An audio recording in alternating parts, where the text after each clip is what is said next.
The morning sun filtered through the massive windows of Chicago O'Hare International Airport, casting long golden rays across the polished marble floors. Sarah Mitchell adjusted her carry-on bag and glanced at her boarding pass one more time. Gate B7, first class.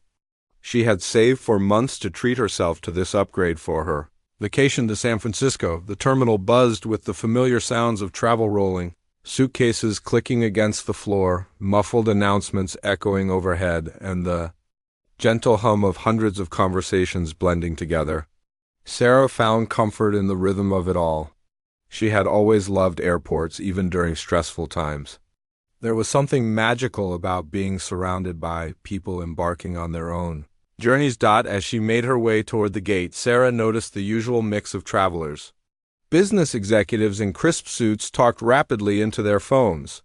Families with young children struggled with strollers and diaper bags. College students dozed in uncomfortable chairs. Backpacks clutched tightly against their chests. Near gate B7, Sarah spotted an empty seat and settled in to wait.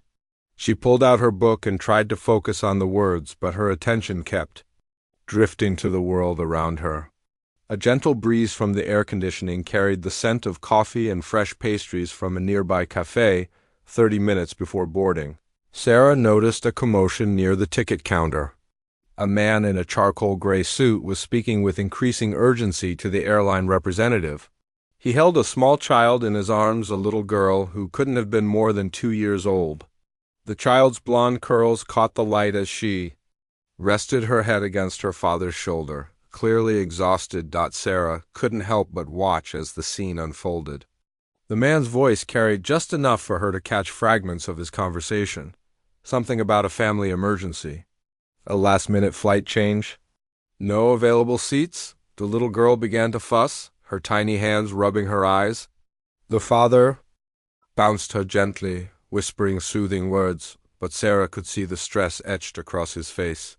His dark hair was slightly disheveled, and his tie hung loose around his neck as if he had been running. The airline representative shook her head apologetically.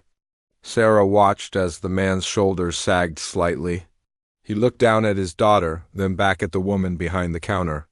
Even from a distance, Sarah could feel his disappointment. Without thinking, Sarah found herself standing up. Her feet carried her across the waiting area before her mind could fully process what she was doing. She approached the counter quietly, not wanting to intrude but unable to ignore the pull she felt to help. "Excuse me," Sarah said softly, addressing the airline representative. "I couldn't help but overhear. I have a first-class ticket for this flight." She held out her boarding pass. "Would it be possible to give my seat to this gentleman and his daughter?" The man turned to look at Sarah with surprise. Up close, she could see the exhaustion in his green eyes, but also something else, a depth of kindness that reminded her of her own father. The little girl peeked out from behind her father's shoulder, her big brown eyes curious about this stranger. I couldn't possibly accept that," the man said, his voice thick with emotion. "That's incredibly generous, but—" "Please," Sarah interrupted gently. "I can see this is important. I'm just going on vacation. My plans can wait." She smiled at the little girl, who was now studying her with interest. "Hi there, sweetheart. Are you going on a trip with Daddy?" The child nodded solemnly, then whispered something in her father's ear that made him smile for the first time since Sarah had been watching. "Her name is Emma," the man said, his voice softer now. "I'm David. David Chun. We're trying to get to San Francisco to see her grandmother. She's in the hospital and—" He paused, clearly struggling with the words. Sarah felt her heart tighten. She had lost her own grandmother just 2 years ago and remembered that desperate feeling of needing to be there, to not miss what might be the last chance to say goodbye. "Say no more," Sarah said, pressing her boarding pass into David's free hand. "Really, I insist." The airline representative looked between them, then began typing rapidly on her computer. "I can make this work," she said with a smile. "Mr. Chun, I can transfer this first-class seat to you and your daughter." "And Miss ... She looked at Sarah expectantly. "Sarah Mitchell," Sarah replied. "Miss Mitchell, I have one seat available in." Coach, it's not much, but it would get you on the same flight. Sarah nodded immediately. That's perfect. Thank you so much. As the representative processed the changes, David shifted Emma to his other arm and extended his hand to Sarah. I don't know how to thank you, he said. This means more than you could possibly know. Sarah shook his hand, noticing the strength in his grip and the calluses that suggested he worked with his hands despite his business attire. No need to thank me. I hope your grandmother is okay. Emma suddenly reached out toward Sarah, her small hand opening and closing in the universal gesture for pick-me-up. David looked surprised. She's usually shy with strangers, he said. Sarah looked at David questioningly, and he nodded.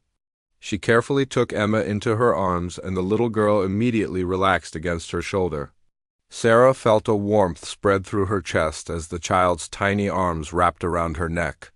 You're a natural, David observed, his voice filled with something Sarah couldn't quite identify.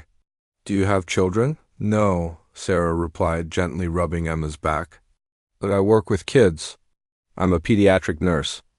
She paused, then added, Actually, I was going to San Francisco for a nursing conference, so in a way you're helping me too.